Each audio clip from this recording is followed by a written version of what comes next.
A continuación, Quiteños.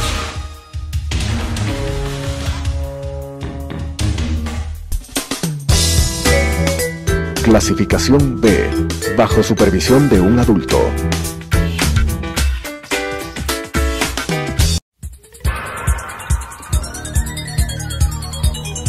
Las opiniones vertidas en este espacio por la producción y dirección del programa son de exclusiva responsabilidad de sus autores y de quienes intervienen en ellos.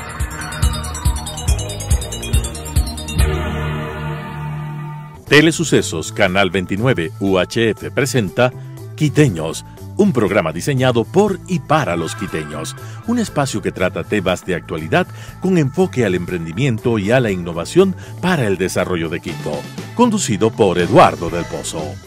Quiteños.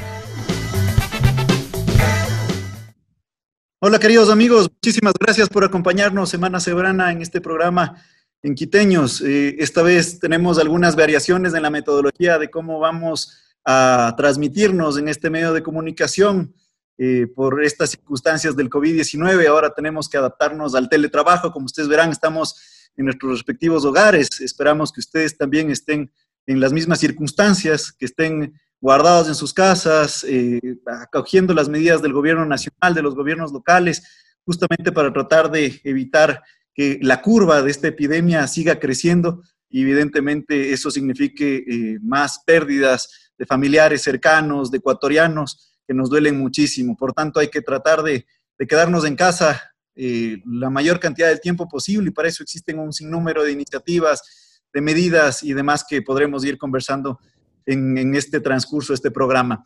Para conversar algunos de estos temas, justamente he invitado para dialogar a un querido amigo que vive en Guayaquil.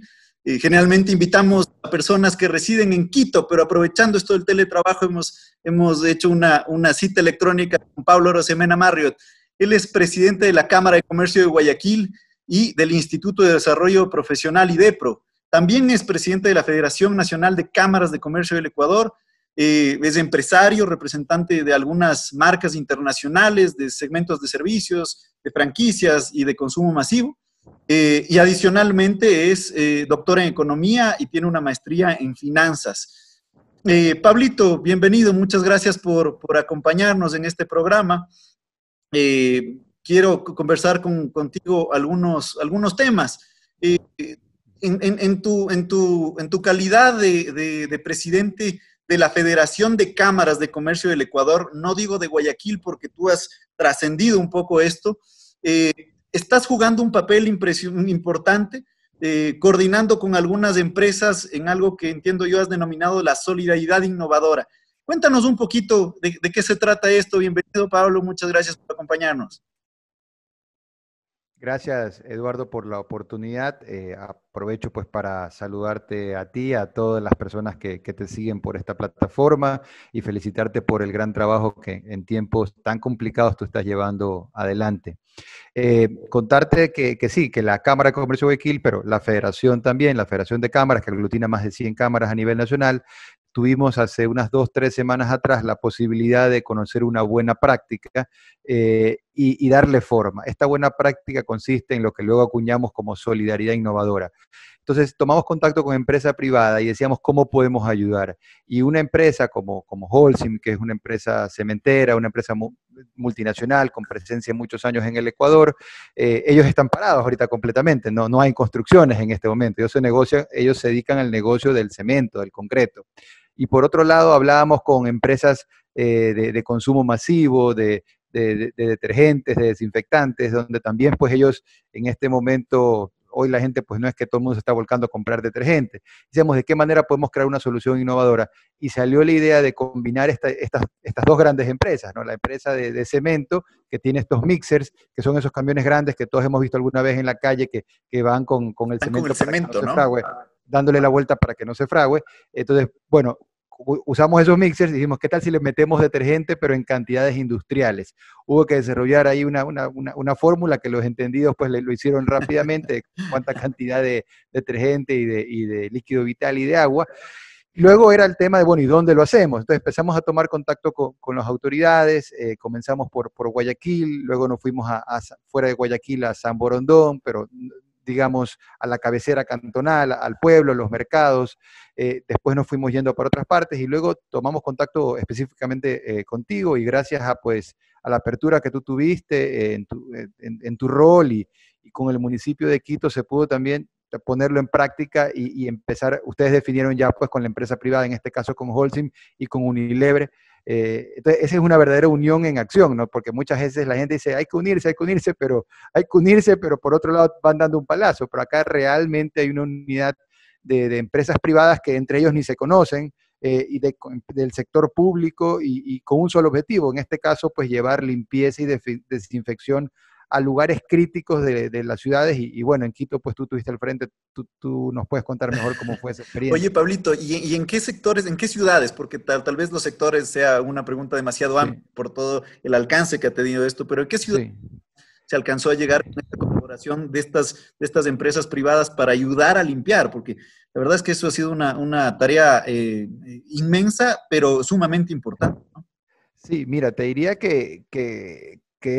ya vamos para la docena de ciudades, ¿no? Se empezó con ciudades grandes, Guayaquil, Quito, pero ya luego hemos pensado también en ciudades intermedias o ciudades pequeñas de la costa, también algunas de la sierra, Milagro, Novol, te mencionaba San Borondón, Manta, Machala, o sea, realmente es una lista larga. Estábamos haciendo el otro día los números, porque por temas de productos, si bien son donaciones que se hacen, pues igual siempre hay que llevar el control del inventario de cuánto producto se ha donado. Tiene un costo además, obviamente, ¿no? Que tiene un costo, los camiones pues consumen combustible, hay horas hombre, los kilómetros que se han recorrido y los que se han desinfectado, y son cantidades grandes, importantes, del tamaño del corazón que tienen las autoridades, las empresas que están haciendo esto aquí, porque de alguna manera yo asumo que, o sea, en la descripción del cargo pues de una autoridad, de una empresa, este tipo de cosas no es que están ahí, pero la gente hoy en día está creo que buscando qué más puede hacer y esta ha sido una forma interesante de poner un granito de arena que de alguna manera también sirve para detener que la expansión de este virus tan dañino pues pueda avanzar, de alguna manera esto lo detiene. Claro. Y aquí entramos a la parte más importante. Creo yo que esto sale por un tema de solidaridad, de tratar de poner todos del hombro.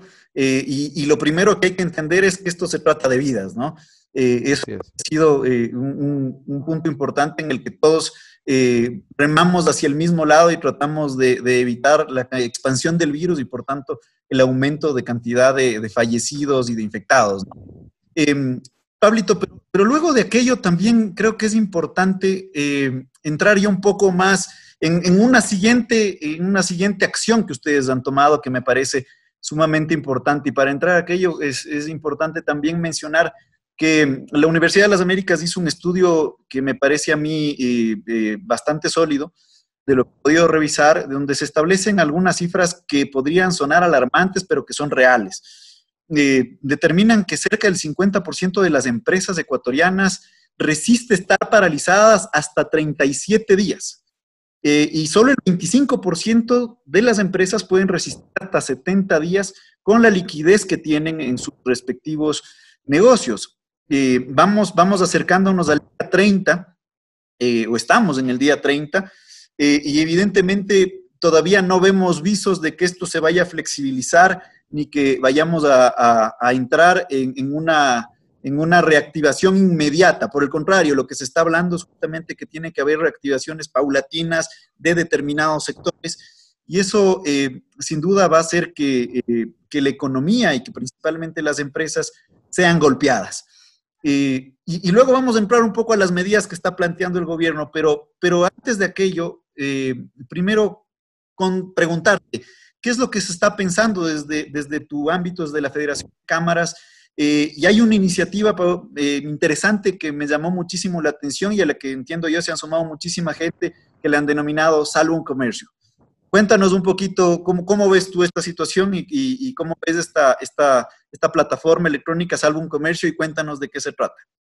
Claro que sí, tal vez comienzo por ahí. Salva un Comercio es una plataforma www.salvauncomercio.com totalmente gratuita para las personas que tienen un emprendimiento micro, pequeño, mediano o también empresas grandes, pero que actualmente se encuentran paralizadas hace ya un mes y sigues contando los días que todavía vas a estar parado. Entonces, lo que estamos planteando es solidaridad en el ámbito comercial, que la gente, el emprendedor pueda vender algo hoy, recibir el día de hoy los recursos sin perjuicio de que el bien o el servicio lo va a entregar después. Después puede ser semanas después, o tal vez un mes después, cuando estemos en una situación post-cuarentena, en una situación de la nueva normalidad. Entonces, paga hoy, recibe el beneficio después. Y hay todo tipo de negocios. Al día de hoy ya son más de 1000 negocios, 1000 comercios los que se han registrado gratuitamente en la página. Están más de 45, 47 ciudades a nivel nacional, y son pues miles de productos los que se están ofreciendo. Pensemos desde un corte de pelo de un peluquero, desde el servicio de revisión de las caries de un odontólogo, una odontóloga, pasando por venta de muebles, venta de una refrigeradora, etcétera. Entonces, los comerciantes hoy tienen un espacio donde pueden registrar gratuitamente su negocio y automáticamente cuando su clientela toma contacto con la página, les llega directo al WhatsApp del dueño del negocio. O sea que la comunicación es directa. Nosotros simplemente generamos el vínculo y generamos la concientización a la clientela de que yo entiendo que hay gente que no tiene ahorita un ingreso. Evidentemente, pues no estamos pidiendo solidaridad del que no tiene ingreso, pero el que sí tiene un ingreso fijo al día de hoy son personas que les pedimos que sean solidarios con sus negocios favoritos. Todos tenemos ciertas marcas que queremos mucho, que no queremos verlas desaparecer. Entonces, esta es una forma que tú, adelantando una compra, puedes ayudar. Decimos, salvar un comercio es salvar un empleo, porque el comerciante que está cerrado con esa platita lo que hace es poder sostener la nómina. Te cuento un caso rapidito. Claro. Uno de los primeros negocios que se inscribió es negocios de peluquería. Entonces los peluqueros me decían, Pablo, yo tengo 10 empleados. Es una peluquería importante en la ciudad de Guayaquil, muy tradicional, tiene más de 30 años. Tengo 10 empleados, pero tengo 0 ventas hace un mes y creo que cuando se vuelva a la normalidad, o sea, mi negocio es un negocio donde no va a ser tan fácil que todo vuelva a la normalidad. ¿Qué puedo hacer? Entonces, con esta solución, ahora él creó una promoción de 4x5, la gente paga 4 cortes de pelo por adelantado, de aquí hasta casi que hasta diciembre, y reciben 5, o sea, 1 gratis. Entonces él me dice, gracias a esta iniciativa de la federación, hoy estoy teniendo una razón para poder decirle a mi clientela, oye, esto no es caridad, simplemente adelántame la compra, y con esa liquidez estoy sosteniendo empleos y me siento contento por eso. Entonces, ese es un poco el impacto que tiene, salvar un comercio es salvar un empleo. Y eso definitivamente va a significar que el impacto sea un poco más bajo, entiendo yo, el sector que va a ser más afectado, porque al fin y al cabo hay otros sectores, digamos así, que estarán golpeados, pero la afectación más gruesa, entiendo yo, que estará enfocada en el comercio. Así es. Mira, yo te diría que toda la cadena productiva del país la dividimos en dos, una parte chica y una parte grande. La parte chica es la que está hoy operando, con menor o mayor restricción, pero está operando. Y pensemos desde el agricultor, pasando por el transportista, el gran supermercado y la tienda de la esquina, la farmacia, negocios de exportaciones, y a todo eso que está operando, pero es la parte chica de la producción. Realmente la parte grande del sector productivo, el 80% del sector productivo está completamente parado. Está parado. Un mes, ya tuvo un fin de mes, ya tuvo una quincena que pagó, ahora de nuevo otra quincena que hay que pagar, y ahí nosotros hemos hecho la propuesta de pausar impuestos para salvar empleos. Pausar impuestos, ¿qué significa? No significa no pagar impuestos, significa que sí vas a pagarlo, pero no ahorita, después. Pero más adelante, prorratearlo. Correcto, 2, 3 meses después y de ahí lo difieres. ¿Por qué? Porque esa plata es la que sirve hoy para salvar empleo. O sea, la plata es una sola, digamos, la plata no es que se multiplica. Entonces, tú tienes una plata, le decía el otro día, esto es como que tienes un corcho y 2 huecos. Tapas uno, destapas el otro. Entonces, el corcho es la liquidez y los huecos son sostener la nómina, pagar impuestos. Nosotros creemos que lo que hay que hacer ahorita, ética y moralmente, es sostener la nómina. pagar a los trabajadores, no pagar impuestos, pero para eso se necesita que el gobierno apoye. El gobierno lo ha hecho a medias, al principio no dijo nada, después dijo que sí para las microempresas, ahora último, hace unos días dijo que está bien para las pymes, pero nosotros decimos que el criterio para aplicar este concepto de pausar impuestos tiene que ser para todo negocio que esté parado. O sea, el criterio no debe ser si el negocio es pequeño, mediano o grande, sino si el negocio está parado o no está parado. ¿Por qué? Porque si una empresa es más grande y está parada y no recibe este oxígeno, esa empresa está en riesgo también de irse. Aquí no hay una empresa que sea lo suficientemente grande para no correr el riesgo de caerse y de llevarse consigo todos los empleos que genera. Entonces, el oxígeno sirve cuando el paciente está con vida.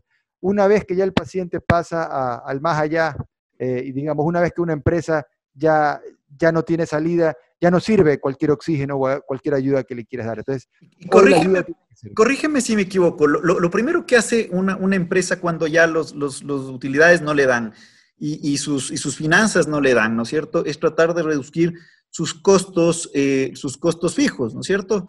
Y lo primero que tienes en costos fijos son empleos, ¿no es cierto? Porque la renta tienes que tenerlo porque si no, no tienes el negocio o existen otros insumos. Pero lo primero que es la afectación inicial sería el grueso del tema de empleo, por supuesto, ¿no?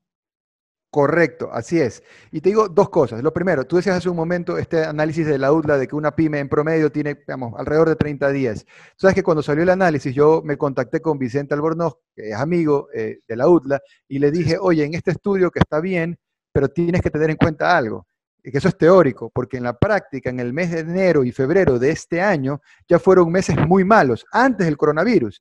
Entonces la liquidez ya venía afectada, porque no es que el negocio arrancó de cero. Entonces, y él me dijo, tienes razón en eso, ¿no? Él me lo dijo. Entonces, lo que quiero transmitir es que la liquidez es aún peor de como pudiéramos pensar que es. Eso por un lado.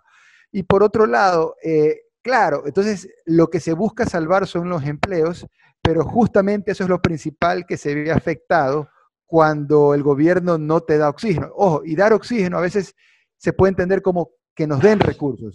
En cualquier parte del mundo hoy los gobiernos están dándole recursos al sector privado para salvar empleos. Aquí no se está haciendo esto.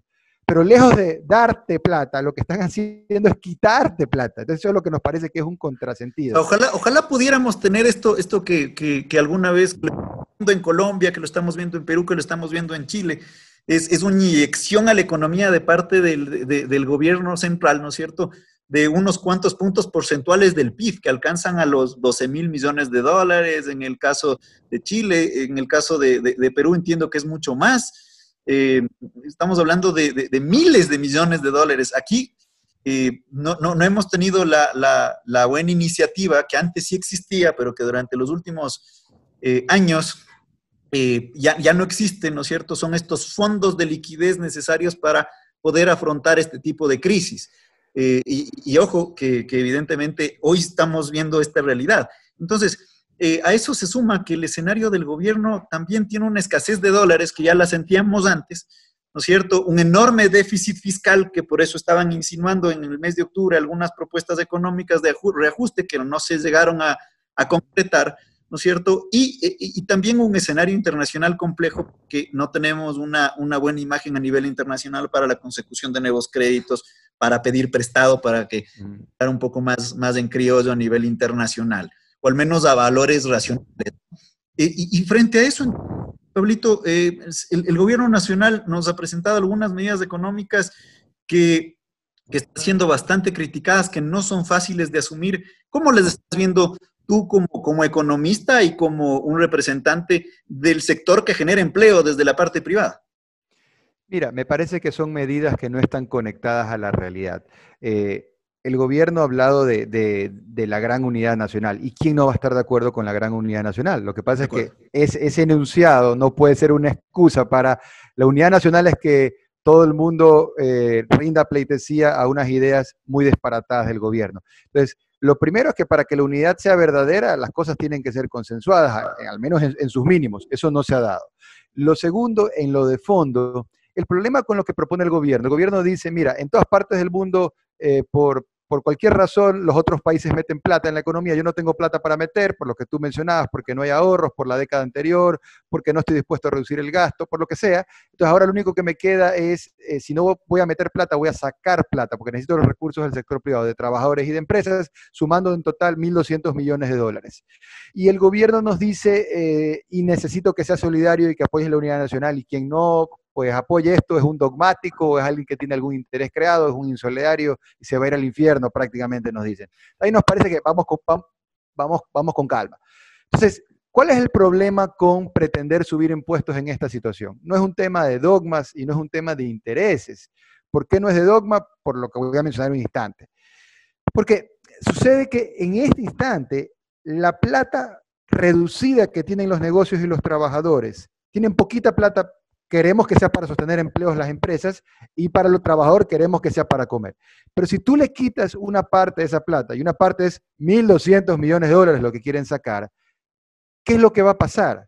Bueno, por el lado de la empresa, pues el margen de maniobra es más corto todavía. O sea, si yo antes quería sostener al 80% de la nómina, de pronto ahora no puedo sostener el 80% de la nómina, puedo sostener solamente al 60, al 50 o al 40, dependiendo cómo te cogió esta crisis a la empresa. Entonces, va a haber desempleo por un lado, más desempleo. Y por el lado del trabajador, tú le restas una liquidez, le quitas su capacidad de consumo, tú le afectas su capacidad de pago también, porque el trabajador pues tiene que hacer pagos, la luz, el agua, el teléfono. Ah, no, que eso el gobierno ha dicho que no hay que pagar ahorita. Bueno, pero hay débitos que se hacen automáticos y que la gente te los debita y no se han enterado de que no te los pueden cobrar. Entonces, y además es algo pequeño en los costos fijos, ¿no? Correcto. Entonces, el trabajador se va a aguantar de hacer pagos, lo cual va a estrangular más aún la cadena de pagos, e inclusive hasta la propia solidaridad privada, ¿no? Que un poco, o sea, cuando te clavan el impuesto, uno dice, bueno, ¿y entonces para qué aporto si ya igual me lo van a quitar por otro lado? Entonces, se empieza a dar esta situación. Entonces, por eso no hay que subir impuestos. ¿Por qué más? Porque la plata, cuando está en el sector privado, tiene un efecto multiplicador mayor a cuando la plata cae en saco roto del gobierno. Es decir, el gobierno no se ha caracterizado, y esto no es un raye, es una realidad, el gobierno no se ha caracterizado por ser muy eficiente invirtiendo los recursos. Así es. Entonces, eso también nos hace... Y luego lo tercero, ¿no? Si tú ves 200 países que hay en el mundo que tienen registradas sus políticas públicas en coronavirus, no tienes uno que esté subiendo impuestos. Por ahí te hablan de Hungría. Hungría creó un impuesto después de haber eliminado todos los anteriores. Entonces, realmente el único país que en términos netos quiere sacarle recursos al sector más golpeado a nivel planetario es el Ecuador. Entonces, nos parece que esas medidas tienen que ser replanteadas y esperamos que así sea. Y bueno, pero de parte del gobierno dirán, bueno, ¿y de dónde saco entonces recursos para esto? Porque evidentemente el precio del petróleo cayó, se suma también esta crisis que ha sido un desastre natural también de los oleoductos que se han roto, el SOTE y demás. ¿De dónde se deberían los recursos? ¿Todavía existen posibilidades de golpear puertas internacionales para crédito internacional? ¿Cómo le ves tú?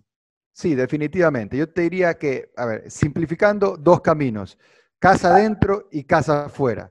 Casa adentro es más de reasignaciones presupuestarias. Entonces, no puede ser que todo el presupuesto, los 22.000 millones de dólares, todo es esencial, ¿no? Hay ciertas cosas que en estas circunstancias no son esenciales. Hay que dejar de hacer. Correcto. Sí, te toca reasignar presupuesto. Entonces, eso por un lado, ¿no? Reasignaciones presupuestarias, eso es casa adentro. También casa adentro, claro, este no es el mejor momento para vender las cosas que no se vendieron, pero también te pasa factura el no haber hecho su tarea. Simplemente como muestra un botón, el año 2008, Correa pues compra un segundo avión presidencial en 30 millones de dólares. Ya había uno, compró un segundo. Ok.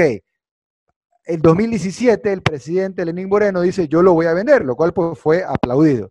Pero han pasado 3 años y eso no se vendió, que ahora pues costaría, o sea, se lo venderá en una fracción de lo que se hubiera podido vender antes, pero cualquier valor es mejor que tener eso parqueado que no te sirve para nada, porque una fracción de esos millones de dólares serviría para hacer las benditas pruebas y testeos de COVID que hoy pues escasean. Entonces, lo que quiero decir es casa adentro, reasignar presupuesto es un camino, y también ver de qué cosas te puedes desprender. Ese es un camino. Casa afuera es lo que tú mencionas. Nosotros sí pensamos de que el gobierno tiene que ser mucho más creativo y trabajar más duro para, no es que default de deuda, no default, pero sí una reprogramación. ¿Cuál es la diferencia entre lo uno y lo otro? Que una cosa es decirle a tus acreedores, no te voy a pagar, ya, no te voy a pagar y friégate. No te voy a pagar nunca. Creemos nosotros que eso no hay que decir. Otra cosa es decirles, no te puedo pagar, sí te quiero pagar y eventualmente meses o años después te voy a pagar. Son dos caminos distintos. Correcto, son dos caminos distintos, pero que no te generan un alza, un default, no te generan un correcto, ¿no es cierto? Correcto. Por tanto, no te sube la tasa de interés de los créditos. Correcto. Entonces yo a los amigos más radicales que hablan del default, digo, mira, simplemente planteándolo de una forma distinta, podemos conseguir lo mismo que queremos conseguir, que es en este momento pausar pagos hacia el exterior para guardar esa liquidez. Eso hacia afuera, pero también hacia afuera en paralelo, y esta es la parte más ambiciosa y más creativa, que puede parecer misión imposible, pero si el gobierno trabaja duro lo puede conseguir, que es, aparte de manera consensuada, pausar pagos hacia afuera, conseguir recursos frescos, adicionales. Yo creo que por ahí es el camino y ahí está la salida. Oye, Pablito, la verdad es que nos va quedando corto el tiempo y no me quiero ir sin que tú nos digas, después de esta partecita muy pequeña, ¿no es cierto? Hemos visto cómo en la crisis está ayudando, cómo después viene esta fase de evitar más despidos, de evitar desempleo, que es complejísima, ¿no es cierto? Pues, ¿cómo reactivamos? Mira, el nuevo Ecuador tiene que ser un Ecuador de más libertad, de menos restricciones. Esta situación nos ha puesto a todos pues patas arriba y ha puesto en evidencia que la economía ecuatoriana, ya muy golpeada, no se puede golpear más a sí misma. O sea, ya este golpe es muy duro, no nos golpeemos más entre nosotros. Entonces, ¿cómo podemos generar una economía que sea como un resorte, que caiga y con la fuerza que cayó vaya para arriba como un resorte, ¿no? Con esa energía comprimida nos disparemos para arriba? Nosotros creemos que el camino es la libertad en las relaciones laborales, la libertad en las relaciones de negocio, haciendo que sea más fácil emprender. Hoy en día el consumo va a cambiar, el shopper va a cambiar. Entonces se vienen nuevas formas de hacer negocios y Ecuador tiene que sintonizarse. Y en una palabra es libertad. Necesitamos tener más libertad en nuestras relaciones de negocios, relaciones de trabajo y relaciones de producción. Perfecto, Pablito, muchas gracias. Coincido contigo. Tenemos que ser competitivos con nuestros vecinos, por lo menos, ¿no es cierto? Con Perú, con Colombia, que tienen costos de producción mucho más bajos y por tanto ahí hay que adoptar medidas tal vez no tan políticas, pero fuertes que nos pongan ese nivel de competitividad. Pablito, así es. Muchísimas gracias por tu tiempo. Nos queda cortísimo. Solamente para cerrar, una invitación tuya que la gente se sume a Salvar un Comercio, se siga inscribiendo en su plataforma. Me parece que por ahí, por lo pronto, es algo que se puede hacer.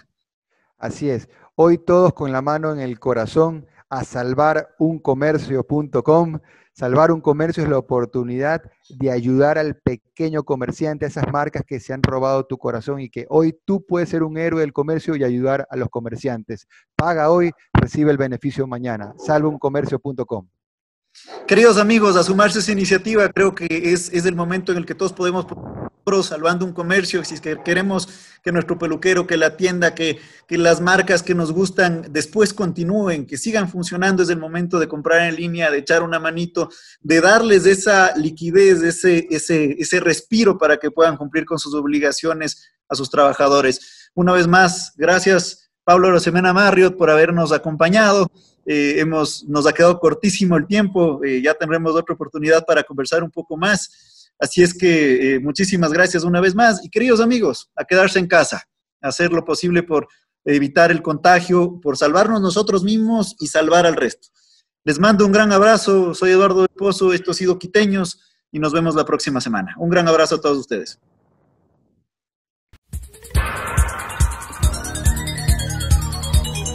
Las opiniones vertidas en este espacio por la producción y dirección del programa son de exclusiva responsabilidad de sus autores y de quienes intervienen en ellos.